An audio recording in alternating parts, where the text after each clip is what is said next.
Un segundito.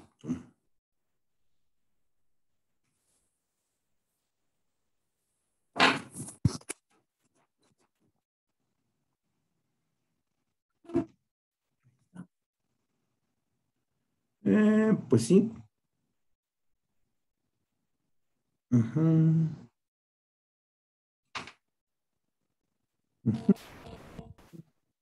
Buenos días, buenos días. Buenos días.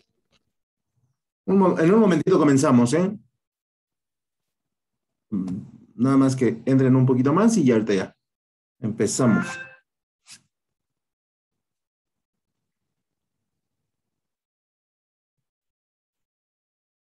Gracias, Mari. Buenos días. Gracias, gracias, Mari. Buenos días, buenos días. Gracias, Diana, por tu asistencia. Y bueno, pues vamos a ir dándoles acceso.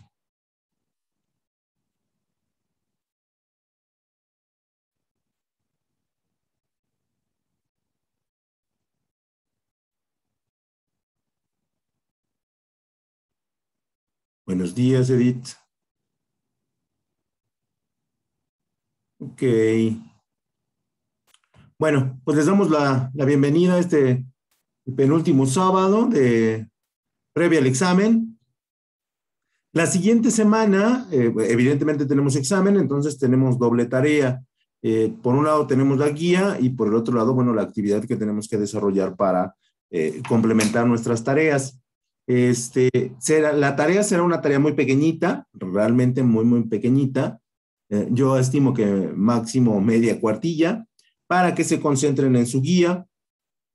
Y bueno, ahorita que estén todos, les comento, y si no, bueno, ustedes les comentan que la tarea va a ser para el día miércoles, la tarea, no así la guía. La guía pues será hasta el sábado, la podrán entregar previo al examen, y el sábado pues vamos a hacer un pequeño resumen nada más de lo que estuvimos viendo en estos 7 sábados, y pues nos declaramos listos para hacer el examen de macroeconomía.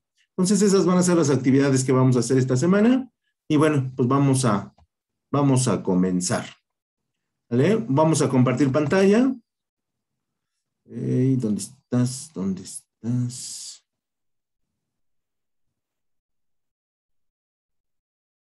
Acá está. Perdón, no lo veía. No lo veía. Un segundo y ahorita empezamos.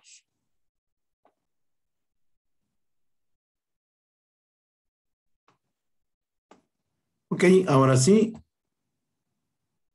El día de hoy vamos a ver nuestro tema número 6, que se hace llamar la política fiscal. La semana pasada estuvimos hablando de las políticas monetarias que permiten el manejo del dinero, el manejo de los intermediarios del dinero y el manejo del sistema financiero mexicano. Básicamente ahí encontramos la política monetaria, y en esos 3 elementos se divide. Entonces, no puede haber políticas monetarias sin políticas fiscales. De hecho, son los componentes básicos que la macroeconomía desarrolla para que la economía funcione.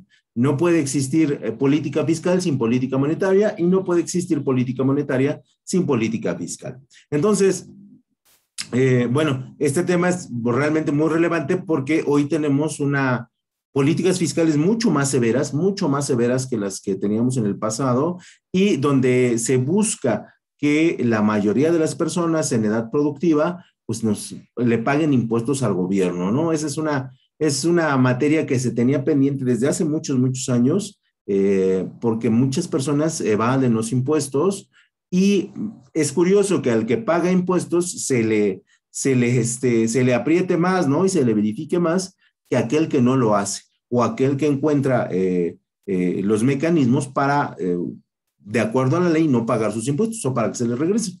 Entonces, el Estado como tal, el gobierno como tal, vive de las políticas, de la recaudación fiscal, y en ese sentido, por eso es que era importante que las personas, pues prácticamente todas, paguen sus impuestos, ¿no? Y recordar, bueno, o por lo menos el gobierno, prácticamente desde siempre, ha desarrollado el pago de impuestos, y si no lo haces, se te multa y se te sanciona conforme a la ley de Hacienda, ¿no? Particularmente la ley del SAT. Entonces, por ahí algunas personas dicen que es terrorismo fiscal, ¿no? La verdad es que no, Hacienda siempre ha sido así y Hacienda siempre será así, ¿no? Entonces, bueno, vamos a revisar en términos generales lo que son las políticas fiscales, que decíamos son importantes para el dinero con el que cuenta el gobierno. Por lo tanto, una política fiscal es una rama de la política económica, evidentemente, que le permite a un país establecer y planificar y utilizar los impuestos. De lo que vamos a rescatar, nuestra palabra ¿de qué? De impuestos. Los impuestos son fundamentales en el momento en el que nosotros queremos desarrollar al país, porque los impuestos es lo que le cobramos a las personas por diferentes actividades, pero esos impuestos tendrían que regresar como obra pública. Entonces, la política fiscal se va a encargar de la recaudación, planificación de los impuestos y del gasto público para la estabilidad de la economía. Entonces, en ese sentido, sí es bien importante porque, por un lado, tenemos las políticas de dinero y por el otro lado, tenemos las políticas de recolección del dinero por parte del gobierno. Debemos recordar que esto lo hace cualquier país te va a cobrar impuestos por diferentes circunstancias, ¿no? Las características de las políticas fiscales se encargan de establecer el presupuesto del Estado, sí, la recaudación se hace todos los días y más o menos en octubre, noviembre, se establece el presupuesto que se va a utilizar para el siguiente año y ese presupuesto se tiene que repartir entre los 32 estados y los estados lo repartirán entre los como 3,000 municipios que tenemos en el país, ¿no? También trabaja a partir de dos herramientas que son el gasto público y los impuestos. Esto es, lo primero, los impuestos, recoge los impuestos. Ustedes van al Walmart y se compran una coca de lata y ahí viene un impuesto del 16%, que se le conoce como el IVA, ¿no? Ustedes van al cine y compran unas palomitas y viene el IVA, ¿no? El 16%. Y entonces, aunque a lo mejor ustedes no lo vean como tal, ustedes están pagando impuestos. Ese impuesto lo retiene la empresa y se lo manda al SAT, ¿no? Y el SAT se lo manda a Hacienda y Hacienda se lo manda al gobierno federal para que él lo distribuya, a través de las cuentas públicas. Su principal objetivo es asegurar la estabilidad financiera. Sí, esto es que tengamos dinero para el siguiente año y el dinero evidentemente se va a invertir o se va a ubicar en aquellas áreas donde más se necesite. Por ahí las personas en la actualidad dicen que, bueno, hay desabasto de medicinas, que es una noticia que es vieja, pero es real, pero se les olvida que se compraron las vacunas, ¿no? Y no se compraron 5 vacunas. Entonces, por ahí, sí, a veces los periodistas y los políticos dicen verdades, pero las verdades de repente son a medias, ¿no? Porque pues las vacunas no son baratas y se han comprado pues, por ahí de 105 millones de vacunas. Entonces, por eso hay un desabasto, pero fue una circunstancia extraordinaria y sobre eso los gobiernos deben tener dinero, ¿no? También se pueden clasificar en políticas expansivas y en políticas restrictivas. Las políticas fiscales van a tener esas dos variables, las de expansión o las de restricción, dependiendo cómo esté la economía en general del país. Y el último punto es que busca amortiguar las variaciones de los ciclos económicos. Para que me lo entiendan así rápidamente, nosotros tenemos tiempos en que nos va muy bien, tenemos tiempos en que estamos estables y también tenemos tiempos en que estamos muy mal económicamente, ¿no? Entonces, en ese sentido, lo mismo le sucede a las personas, al país. El país va a tener momentos de estabilidad, el país va a tener momentos de crecimiento y el país va a tener momentos de crisis, ¿no? Y eso es normal, ¿no? Por ejemplo, si nosotros revisamos los países del Caribe, que hoy sufrieron muchos huracanes, están pasando por un momento muy, muy complicado, ¿no? Porque, pues, un huracán llega y luego lo otro llega y luego otro llega y no hay no hay dinero que alcance para cubrir con todos los gastos que se tienen, ¿no? Entonces, en ese sentido, podrías entrar en un ciclo pues de no tener dinero, y lo que tratan las políticas fiscales es de que estos ciclos no sean tan complicados, ¿no? Que tengamos la posibilidad de salir medianamente bien de una circunstancia económica apremiante, ¿no? Y si estamos en estabilidad, buscar crecimiento, y si estamos en crecimiento, buscar más crecimiento. Entonces, básicamente es lo que hacen, y repito, están acompañadas de lo que son las políticas monetarias. Y luego, bueno, vamos a tener los instrumentos. Ahorita vemos las características y ahorita vamos a ver los instrumentos. Y dentro de los instrumentos vamos a tener dos que ya habíamos mencionado. Lo que es el gasto público, que es cómo se gasta todos los impuestos que recoge o que captura el gobierno a través de la Secretaría de Hacienda y Crédito Público, y cómo se cobran los impuestos, a qué le cobramos impuestos, ¿no? Entonces, sí tenemos muchos impuestos que cobrar, ¿no? Por ejemplo, el pago de las actas de nacimiento es un impuesto, ¿no? Que nosotros pagamos porque nuestro nombre tenga derechos y obligaciones, ¿no?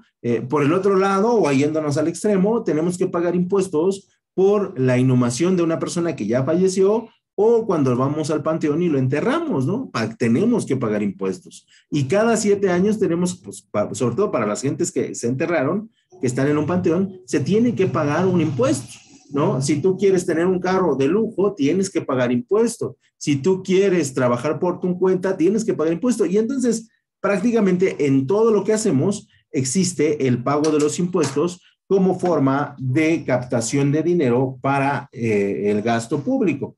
Y el gasto público, en teoría, tiene que gastar el dinero en las personas y en la administración del propio gobierno. Entonces, esa es la forma en que los instrumentos de la política fiscal se van a dividir. Recuerden, gasto público y impuestos, o en otros países también se le conoce como tributos, ¿sale? Son exactamente lo mismo. De hecho, la palabra original para la recaudación de los impuestos era pagar el tributo, ¿no? Y esto ha sido, digo, desde la invención del hombre en sociedad, existe el pago de este elemento.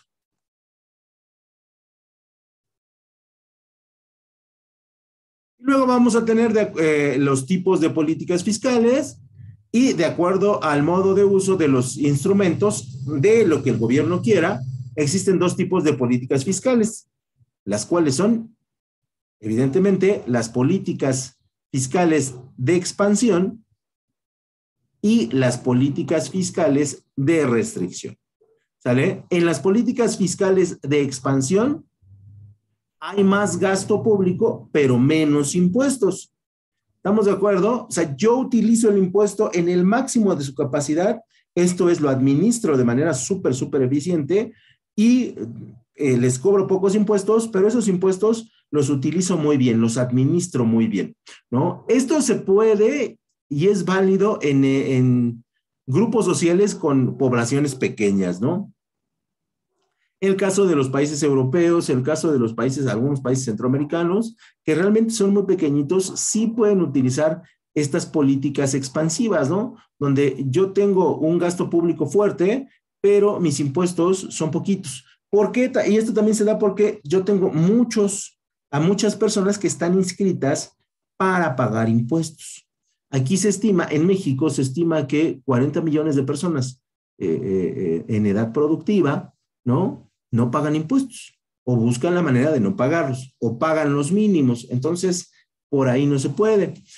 Por ejemplo, todas las personas que trabajan en el comercio informal no pagan impuestos, pero sí utilizan los recursos del Estado, como es que se cuelgan de la luz, como es que utilizan las calles, ¿no? Que son propiedad del Estado, y bueno, crean situaciones que los gobiernos tienen que hacer, ¿no? Como por ejemplo, después de que se pone el tianguis, tienen que limpiar, y entonces en ese sentido le cuesta al gobierno y no pagan impuestos. Entonces en México sucede esa situación, 40 millones de personas pagan, medio pagan, y a veces se hacen para pagar para que se les devuelva el dinero, y entonces por ahí no funciona, ¿no?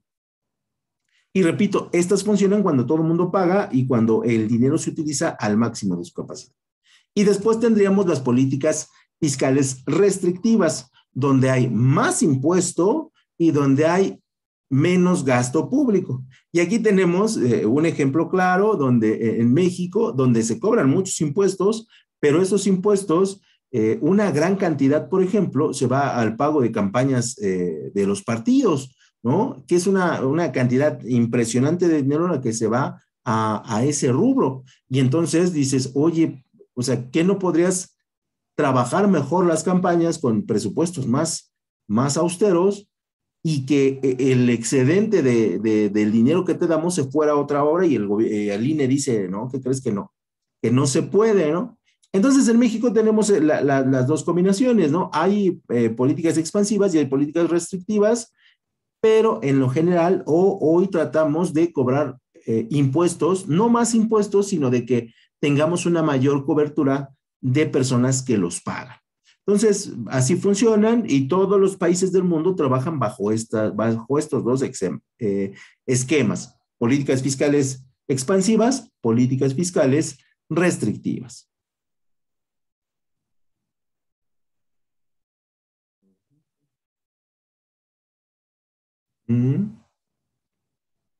Y después, lo que nosotros estaríamos comentando, cuáles son los objetivos de las políticas fiscales. Vimos sus características, vimos cómo se dividen y ahora veremos sus objetivos.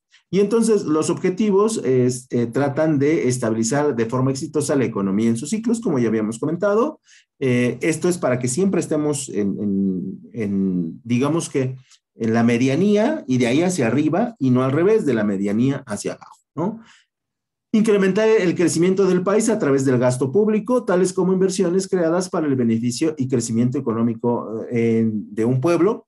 Y yo es lo que les decía alguna vez, si nosotros ponemos una escuela, se va a crear inversiones. Si ponemos un hospital, va a crear inversiones, tal vez pequeñas, pero va a crear inversiones y crea bienestar, ¿no? Entonces, siempre la obra pública, siempre el gasto público es importante y desarrolla de alguna otra manera a las poblaciones.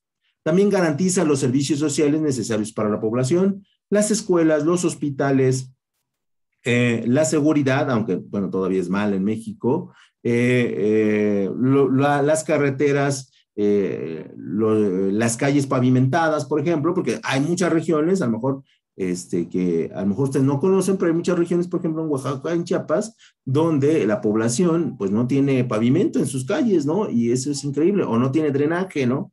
Y entonces, sí vemos diferentes Méxicos, ¿no? Entonces, eso es de lo que trata las políticas fiscales, ¿no? De ver de dónde le vamos a meter dinero para que las poblaciones vivan mejor, ¿no? También busca proteger los recursos de la región. Cada estado cobra sus impuestos. Hay impuestos que son generales, los manda la federación, pero hay impuestos que son locales, se quedan en el estado y ellos los gastan de acuerdo a sus necesidades, ¿no? Amparar a la población de los cambios drásticos propios de los ciclos económicos, ¿no? Esto cuando tenemos una circunstancia muy, muy complicada, como les decía, desastres naturales, circunstancias adversas en las que la población se ve afectada, caso del COVID pasado, ¿no?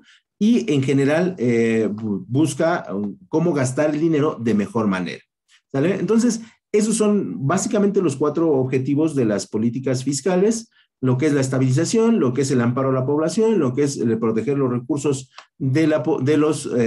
proteger los recursos de cada estado, ¿no? Y garantizar los servicios sociales. Esto a través de lo que son los gastos públicos, ¿no?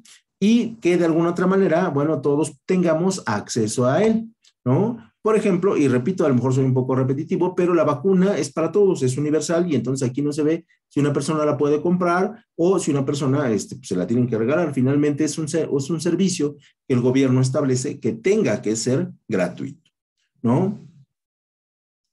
Y luego dentro de las políticas fiscales viene el concepto del multiplicador de políticas fiscales, que mide el efecto de una inversión,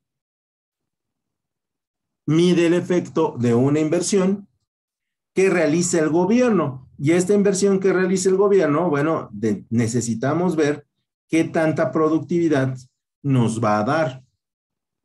Y de alguna otra manera, tendríamos que establecer cómo es que la inversión se va a desarrollar para,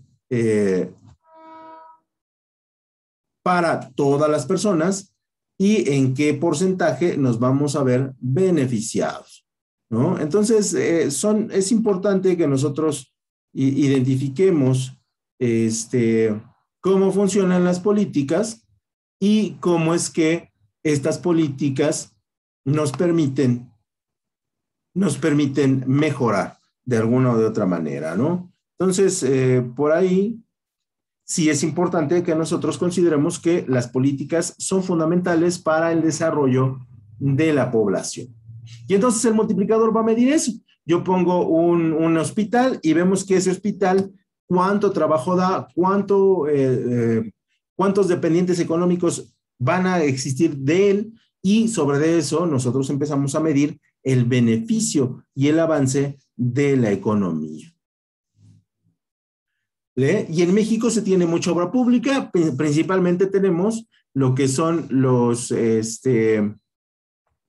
en México tenemos tres grandes inversiones que son el Tren Maya, lo que son las refinerías, que se van a construir dos, y lo que es el aeropuerto. Esas son las grandes apuestas de multiplicador de inversión que el gobierno ha desarrollado para, de alguna otra manera, poder mejorar la economía de un país, ¿no?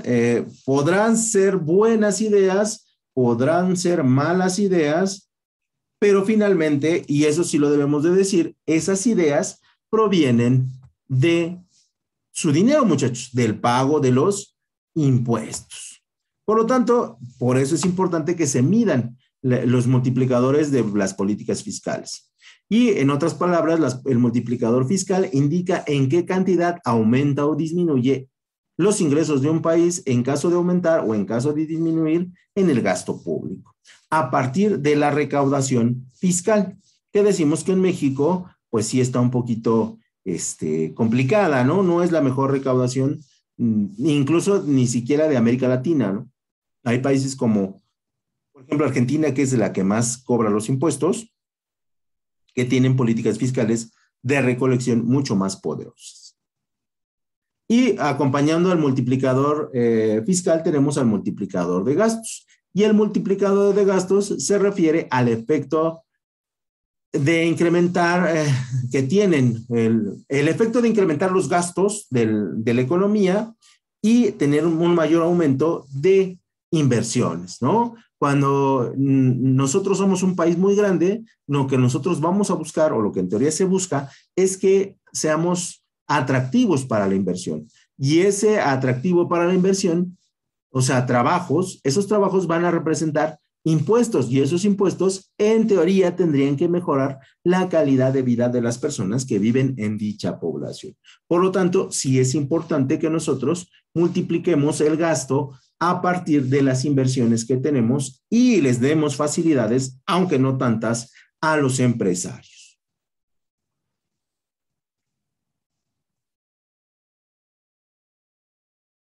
Y nosotros tenemos que establecer que el multiplicador de gastos es un instrumento de medición, y este instrumento de medición lo que va a analizar es cómo la inversión privada beneficia a el gobierno a través del pago de impuestos. Y este ejercicio, bueno, este ejemplo no lo voy a explicar para no utilizar mucho más tiempo, pero sí es importante, por ejemplo, en el video ya de la plataforma, ahí está muy completo, muy bien explicado, o al menos eso espero, en el que hablamos de un ejemplo y cómo la inversión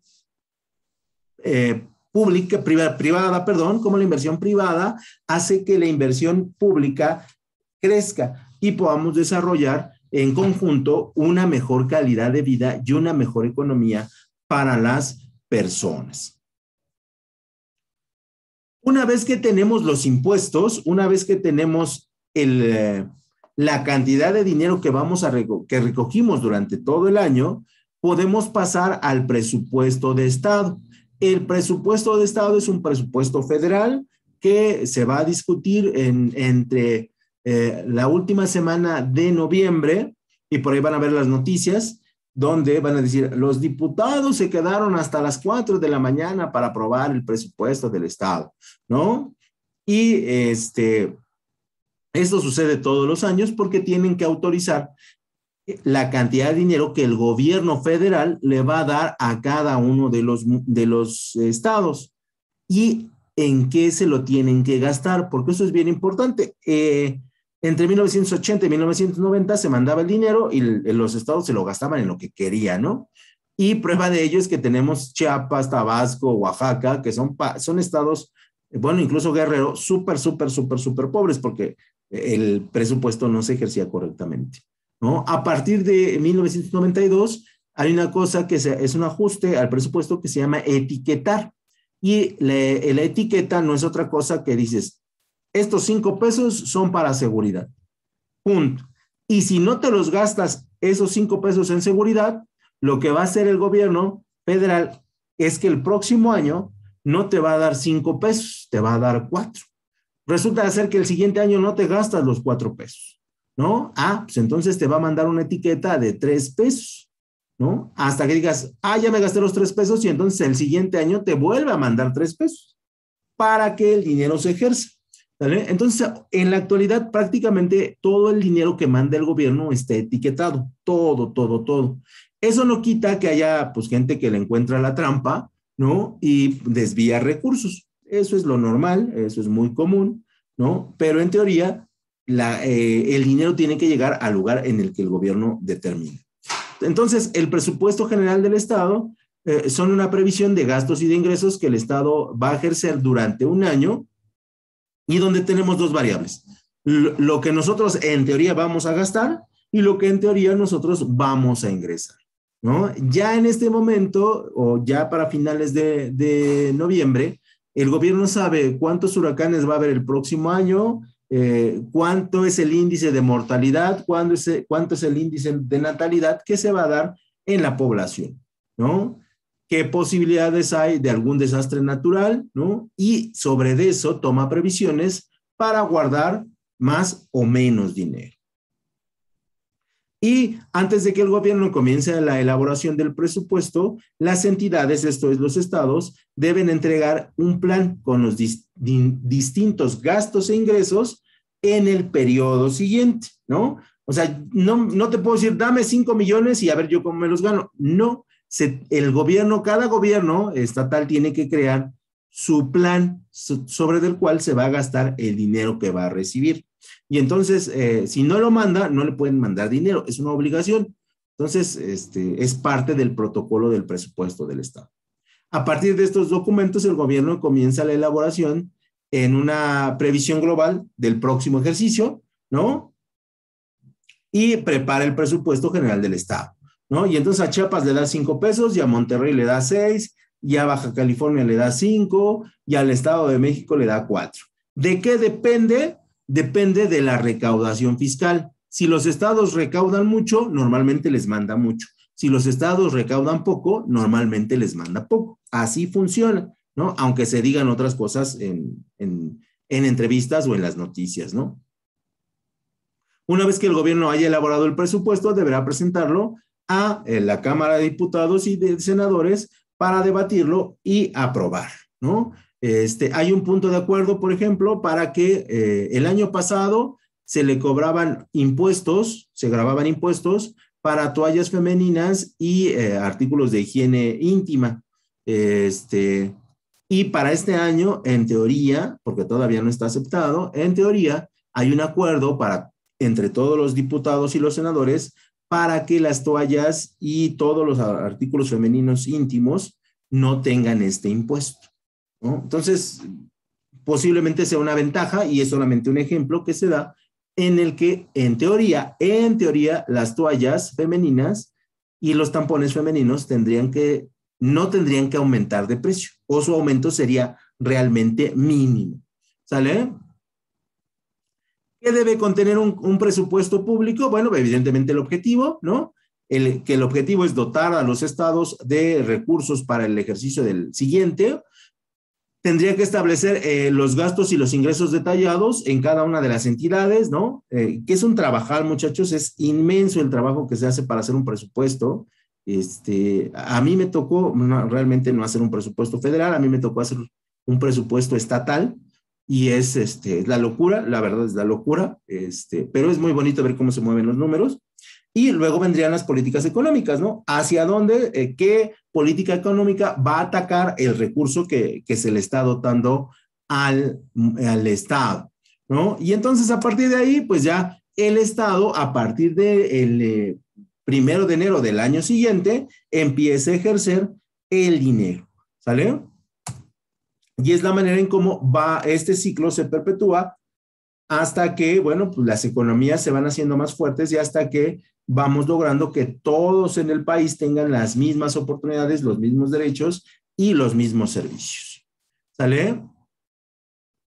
Una vez que nosotros establecemos eso, también tenemos que analizar lo que es el comercio exterior desde el punto de vista de nuestras políticas fiscales. Esto es, ¿qué productos van a llegar con impuestos y qué productos no van a llegar con impuestos? ¿Sale? Y para determinar eso, nosotros tenemos los tratados comerciales y los tratados comerciales lo que van a hacer es determinar qué productos llegan libres de impuestos o con el impuesto mínimo, que sería el IVA, ya cuando se adquieran en el país, y qué productos no cumplen esas características y se les tiene que agregar un impuesto. En México hay una cosa que se llama el IEPS, que es para productos, sobre todo de bebidas alcohólicas, donde una bebida que viene de Estados Unidos se le cobra un impuesto de, si no me equivoco, a los cigarros se les cobra el 160%,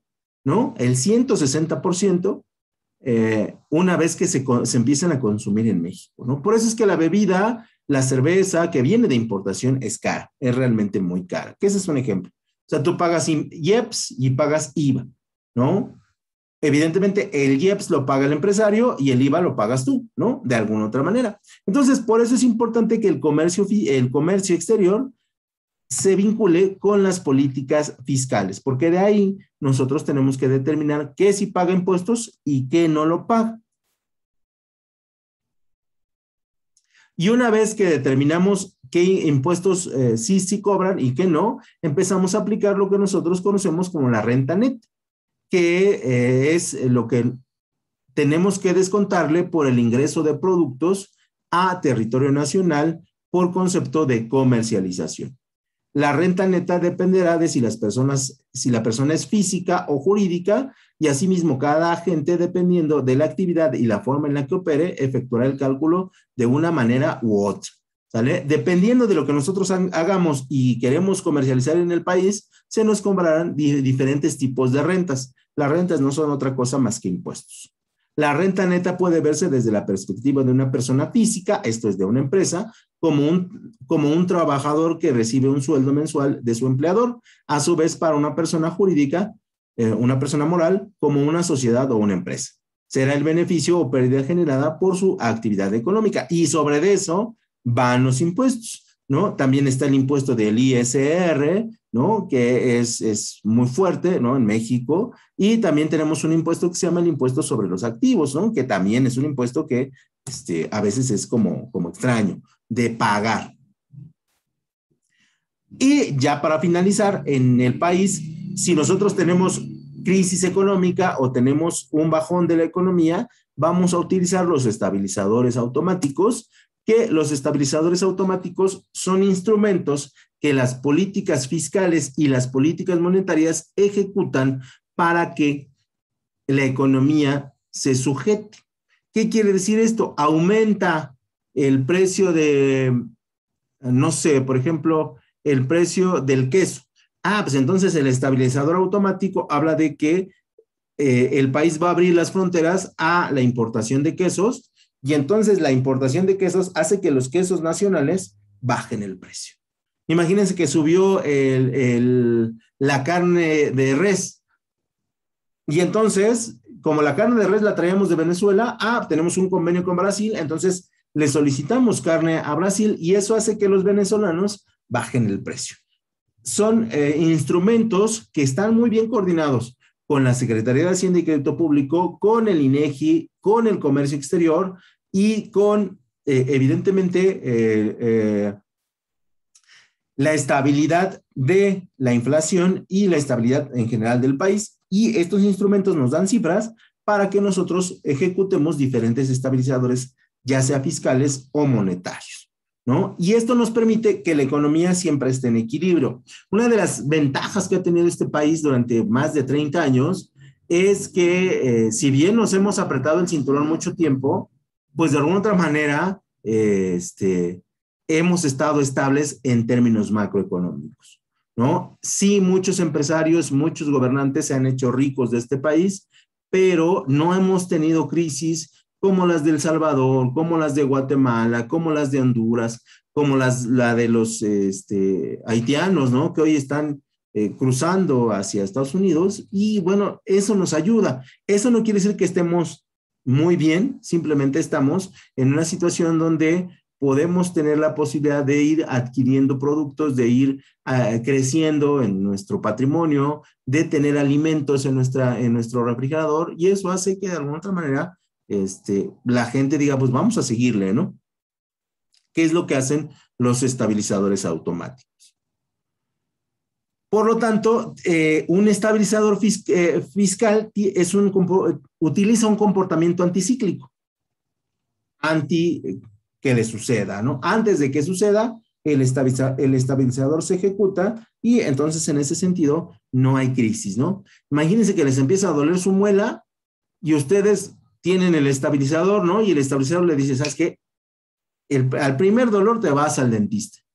Y eso evita que ustedes, después de 2 o 3 meses sin ir al dentista, ustedes, y con un dolor inmenso de muela, se la saquen y ya pierdan la muela. Lo mismo sucede con el gobierno, con los estabilizadores. Al primer síntoma se ejecuta y eso hace que no se genere una crisis. Es antes de que pase. Para eso sirve un estabilizador. Y ya finalmente el gobierno, dentro de sus políticas fiscales, va a trabajar con lo que es la deuda pública, que sí es un elemento que se utiliza por muchos gobiernos estatales, donde tienen diferentes circunstancias y dicen, ¿sabes qué? Necesito un préstamo de 50 millones de pesos al gobierno federal. El gobierno federal se los presta y estos los tienen que pagar en el futuro. Es un préstamo que nos hace. Es como si ustedes le pidieran dinero a su mamá, se los presta a su mamá, pero ustedes se lo pagan. Es lo mismo y esto sucede con la deuda pública. Se ejecuta solamente para los estados. Y por el otro lado, el déficit, que es un saldo presupuestario, consiste en la diferencia entre las operaciones de ingreso y gasto público durante un año. El déficit es que nos mandaron 5 pesos y nos gastamos 6. Y entonces vamos a tener que contraer deuda pública. Y esto se tiene que analizar para los presupuestos futuros que, como ya les había comentado. Por lo tanto, el saldo presupuestario es negativo y evidentemente se habla de una mala administración de los gobiernos. Prácticamente de los 32 estados en nuestro país, 24 el día de hoy tienen deuda pública y déficit. Esto es que gastan más de lo que ingresan. Y si gastas más de lo que ingresas, tendrás que endeudarte. Eso es el elemento natural. Y el Estado, el gobierno federal, pues tiene que cubrir con esta deuda pública, aunque se les va a ir descontando de las partidas presupuestales de los subsecuentes años. Por lo tanto, el déficit sí es una cosa muy grave dentro de las economías de unos estados o prácticamente de la economía de los estados, y esto se da porque hay unas malas prácticas administrativas. Entonces, ahí, cuando ustedes vean déficit en sus gobiernos, ya no voten por ellos, ¿no? La verdad es que son malos gobiernos, ¿no? Y ya no hablemos del déficit. Y entonces, bueno, pues muchachos, eso sería todo por mi parte. Reitero lo que dije al principio de la clase porque no me queda un minuto. Voy a dejar, mañana dejo tarea. La tarea es para el miércoles, pero también dejo guía. La guía es para el sábado. Y el sábado próximo hacemos un resumen de lo que hemos visto y tenemos examen. La siguiente semana, a más tardar el miércoles, ya tienen calificaciones y ya las pueden solicitar a su coordinación. Pero recuerden que esta materia se divide en 2 bloques, entonces tendrán solamente la mitad de la materia. Para las demás materias sí tendrán su calificación completa. Me despido, nos vemos en un ratito, cuídense mucho.